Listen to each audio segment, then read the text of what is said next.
어제 북한이 동해상으로 미사일 2발을 발사했습니다.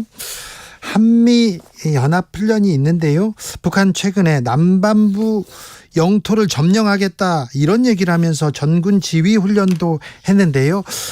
한반도 어떻게 지금 흘러가는 건가요? 김용현 동국대 북한학과 교수에게 물어봅니다. 교수님 안녕하세요. 네, 안녕하십니까? 네, 어제 탄도미사일 2발 발사했습니다. 네네. 모든 미사일에는 또 의미가 담기죠. 그렇습니다. 한 두세 가지를 이야기를 할 수밖에 없을 것 같은데요. 하나는 이제 어제 미국의 전략폭격기 B1B라는 게 있습니다. 네. 이 B1B 전략폭격기를 우리 이제 죽음의 백조라고도 이야기를 하는데. 그러니까요. 엄청나게 네, 무서워한다면서요? 그렇습니다. 이게 이제 뭐 잠깐 설명을 드리면. 네. 한 최대 57톤 정도의 무기를. 네. 그러니까 폭탄을 떨어뜨릴 수 있는데. 핵무기는 쉽지는 않습니다. 그런데 이게 이제 스텔스 기능도 일부 있고 또 괌에서 출발해서 평양까지 오는데 2시간이면 옵니다. 2시간 만에요? 그렇습니다. 네. 그러니까 대비하는 게 굉장히 어렵고 예. 그렇게 보면 늘 북한으로서는 이제 B1B 전략 폭격기의 전개에 대해서는 아주 북한으로서는 굉장한 부담을 안고 있는 것이죠. 그래서 이제 이게 어제 훈련이 있었습니다. 네. 해상에서 거기에 대한 이제 대응 성격이 있다 이렇게 봐야 될 것 같고요. 네. 또 어제 그 미사일이 약 360km를 비행을 해서 동해에 탄착을 했는데. 네. 대체로 이제 이 거리를 우리가 측정을 해보면 계룡대에 딱 맞는 거리입니다. 아, 그렇군요. 네네. 그래서 이제 계룡대를 겨냥한 것 아니냐 뭐 이런 이야기도 나올 수가 있을 것 같고요. 예. 뭐 크게 보면 지금 을지 자유의 방패 UFS라고 지금 연합훈련이 큰 훈련은 이제 오늘까지인데. 네. 이 훈련을 하고 있는 것에 대한 북한의 반발과 대응의 성격이 강하다. 일단 이렇게 봐야 될 것 같습니다. 네. 북한이 미사일을 쐈는데 우리 군은 또 어떤 조치를 취했습니까? 우리 군이 이제 취할 수 있는 조치라고 하는 것은 특별한 대응 조치를 구체적으로 하지는 않습니다. 다만 이제 우리 군이 지금 UFS 연습, 그러니까 을지 그 프리덤 그 쉴드 연습, 이 연습을 지금 이제 하고 있는데 예정대로 연습을 진행하고 있는 것 외에는 특별하게 여기에 대한 대응 조치를 네.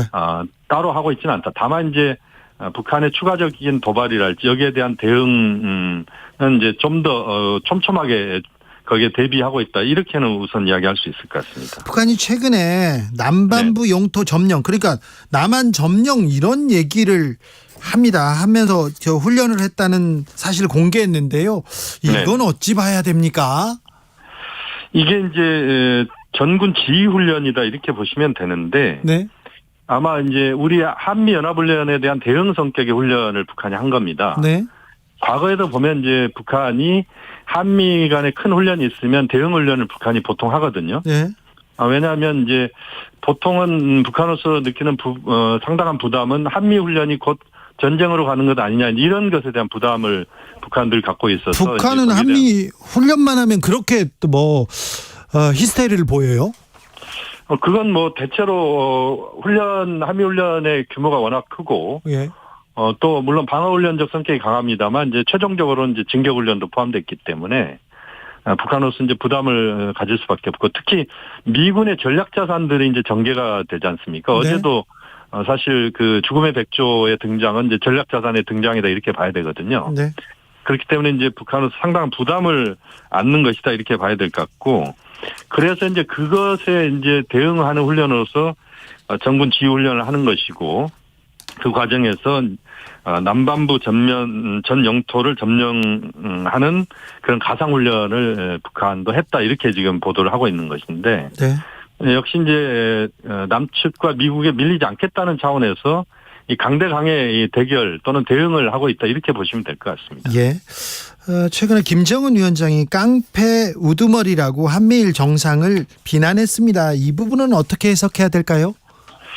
이것은 이제 지금 이제 북한의 그 발언들 그러니까 예. 북한 외무성이나 또는 북한의 주요 인사들의 발언들이 굉장히 지금 강한 톤으로 지금 나오고 있다 이렇게 말씀드릴 수밖에 없는데 북한 입장은 이제 이런 것 같습니다. 깡패 우두머리라는 표현을 그 저급한 표현들을 쓰긴 했는데 어쨌든 이제 한반도 정세가 불안한 것의 핵심은 한미일 순회에 있는 것 아니냐 이제 이런 문제 제기입니다. 예. 다시 말씀드리면 윤석열 대통령, 바이든 대통령, 기시다 수상이 지난번 이제 캠프 데이비드 한미일 정상회의를 했는데 거기에 대한 이제 대응 형태로서 이제 한미일 정상을 이제 깡패 우두머리라는 표현을 쓴 거거든요. 네.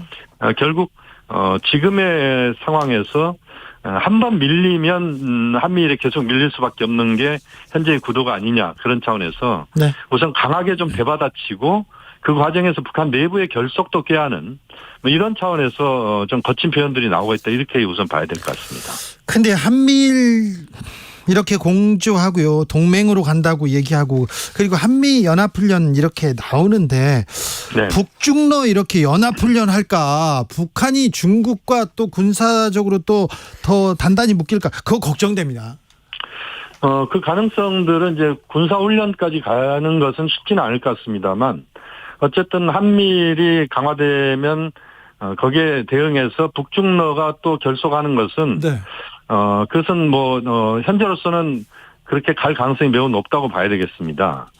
냉전 시대에도 보면 이제 한미일 대 북중러, 우리가 흔히 남방 삼각동맹 대 북방 삼각동맹 이런 표현을 썼는데 거기까지는 가지 않겠습니다만 어쨌든 북중러가 그 한미일에 대응하는 형태로 뭉치는 이런 형태가 지금 나타나고 있고 그것은 이제 우크라이나 전쟁 때문에 만들어지는 측면도 있고 네. 또 지금 상황에서 북한에 대한 그 한미 또 한미일의 압박에 대한 이제 반발 형태로서 북한이 중국 러시아와 보다 긴밀하게 협조하는 이런 구도가 지금 서서히 만들어지고 있는 좀 우려스러운 상황이 지금 만들어지고 있다 이렇게 봐야 되겠습니다.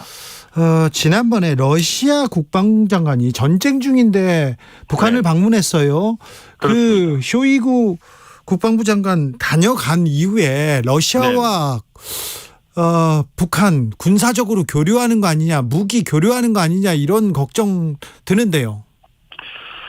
그 가능성은 저는 있다고 봅니다. 그러니까 지금 팩트로서 확인을 정확하게 아직 하고 있지는 못합니다만 어쨌든 러시아 입장에서는 지금 우크라이나 전쟁이 장기화되고 있지 않습니까? 네.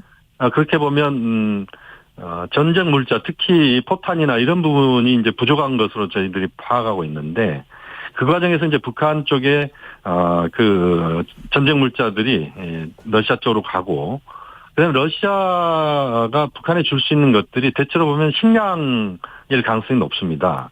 그러니까 북한은 이제 식량이 지금 상당히 부족한 상황이고 예. 그렇게 보면 전쟁 물자 대 이제 식량의 교환, 구상무역 형태로 비공식적으로 이루어질 가능성은 저는 충분히 있다라고 보고 또 한편은 이제 북한의 핵과 미사일 관련돼서 핵은 거의 완성이 됐다고 보고 예. 미사일 부분에서 이제 유도 장치랄지 또는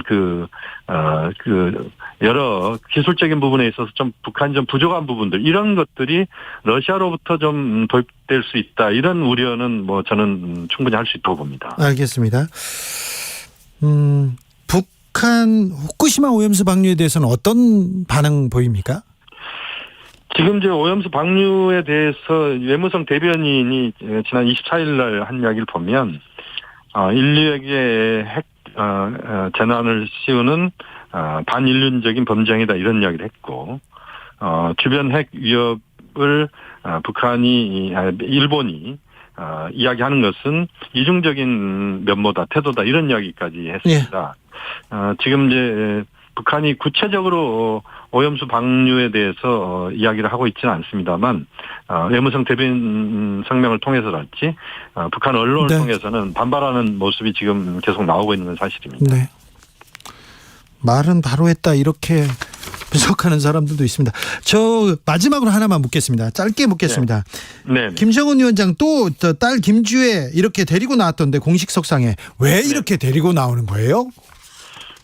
하나는 이제 흔히 백두혈통이라고 북한이 이야기를 하는데 김일성, 김정일, 김정은 그다음에 이제 그 다음 혈통까지도 북한 체제에서 4대까지 간다. 이것을 북한 내부에 또 대외적으로 그래서 계속 주지시키는 측면이 있다. 이렇게 우선 봐야 될 것 같고요. 김주애가 바로 지금 후계자다라고까지 못 박을 수 있는 상황은 아직은 아니다 이렇게 봐야 되겠습니다. 아, 그래요? 아무튼 뭐 데리고 다니고 막 그 앞에서 담배 피고 왜 그러는지 좀 이해가 안 돼서 물었습니다. 김용현 동국대 북한학과 교수였습니다. 감사합니다. 네, 고맙습니다. 교통정보센터 다녀오겠습니다. 정현정 씨. 네, 목요일 퇴근 시간입니다. 도로 위에 돌발 구간 많은데